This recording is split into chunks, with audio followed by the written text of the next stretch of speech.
Mister and Mrs Raut के यहाँ जा रहा हूँ। शायद वो पुणे से लौट आया हूँ। शायद मेरे सवालों के जवाब मुझे वहीं मिल जाएंगे। हाँ, चलता हूँ मैं।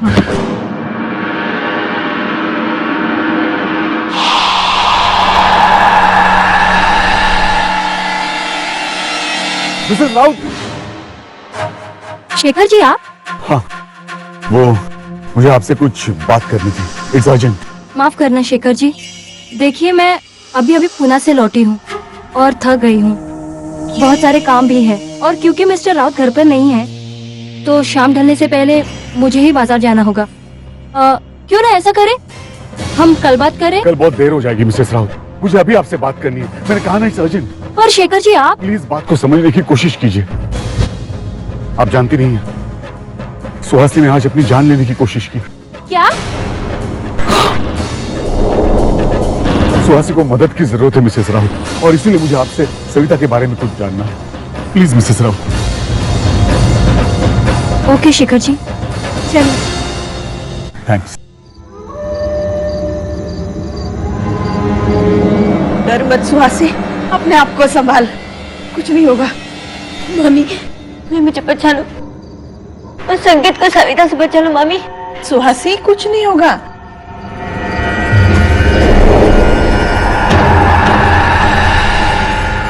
कुछ नहीं होगा, मैं हूं ना तेरे साथ। मम्मी मुझे बचा लो। मम्मी नहीं नहीं नहीं नहीं नहीं नहीं, मेरे शरीर पर कब्जा करने आ गई। मम्मी मैं खिड़की बंद कर देती हूँ। खिड़की बंद कर। नहीं मैं खिड़कियाँ बंद कर क्या?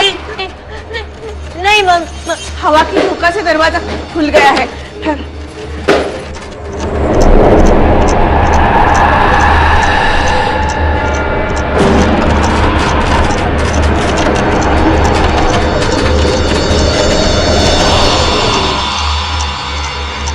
हवा की जोर से खिड़कियां खुली थी। हाँ हाँ हाँ, कुछ नहीं होगा, कुछ नहीं होगा। रुक, मैं तेरे लिए पानी लाती हूँ। हाँ,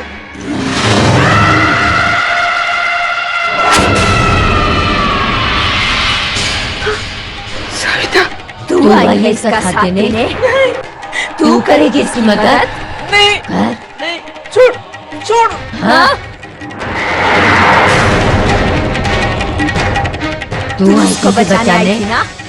हाँ? खुद फंस गई। हाँ?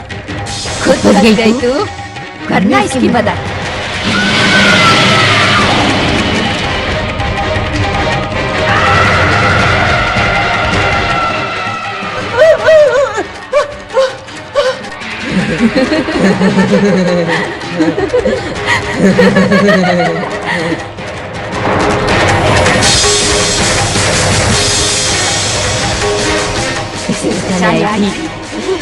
खुद फंस गई।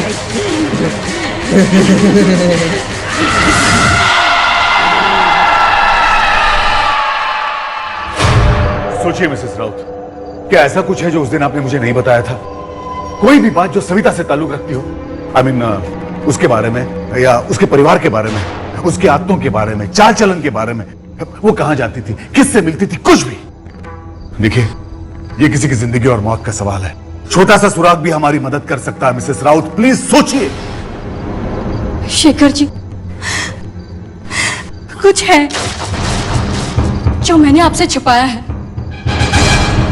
आपसे क्या, सभी से। यहाँ तक कि मैं खुद वो वाकया याद नहीं करना चाहती। मुझे जब वो रात याद आती है ना, तो मैं कांप उठती हूँ, सिहर जाती हूँ। क्या हुआ था उस रात मिसेस राउत? मुझे हर बात बताइए प्लीज, क्या हुआ था उस रात? उस रात मिस्टर राउत घर पर नहीं थे और मेरे साथ केवल सविता थी। मुझे साइनस का प्रॉब्लम है, इसलिए अक्सर मेरी नींद खुल जाती है। उस रात में कुछ ऐसा ही हुआ था। ठंडी हवा लेने के लिए मैं खिड़की के पास गई और मैं चौंक गई। मैंने देखा सविता घर के पिछवाड़े से बाहर जा रही थी। मैं चौंक गई कि इतनी रात को सविता आखिर जा कहाँ रही है। और मैंने उसका पीछा करने का फैसला कर लिया।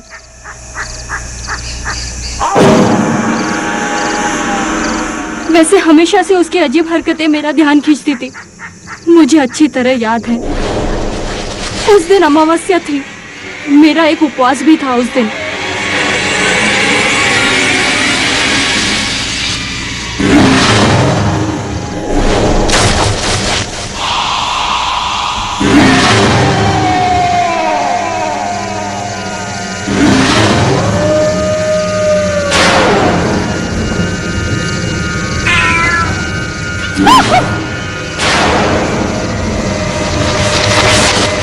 पर ये पता लगाने की उत्सुकता मन में थी कि सविता आखिर जा कहाँ रही है। मेरी आंखें सविता को ढूंढ रही थी, मगर वो जैसे अंधेरे में कहीं खो गई थी। मैं निराश होकर लौटने ही वाली थी कि अचानक मुझे दूर से कुछ रोशनी दिखाई दी, जैसे कहीं आग जल रही हो। और मैं उस रोशनी की तरफ बढ़ गई। जब मैं वहां पहुंची तो मेरे होश उड़ गए। वो एक शमशान घाट था और वहां पर कुछ चिताएं जल रही थी।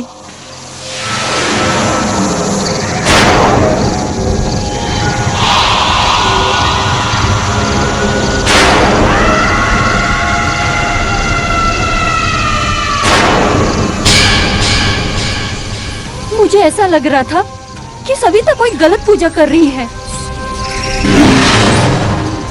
उसके पास नींबू, सिंदूर वगैरह था और सामने एक खोपड़ी और कुछ हड्डियां थी। सविता, उसकी हरकतें भी बहुत अजीब थी।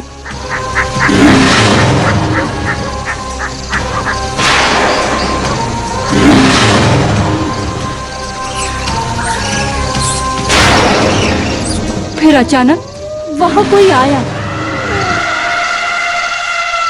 सविता उसे देखकर तुरंत वहां से उठ गई और वो जलती हुई चिता के सामने उस इंसान के साथ लड़ने लगी। वो किससे बात कर रही थी, क्या बात कर रही थी, मैं समझ नहीं पाई, ना ही उस इंसान का चेहरा देख पाई।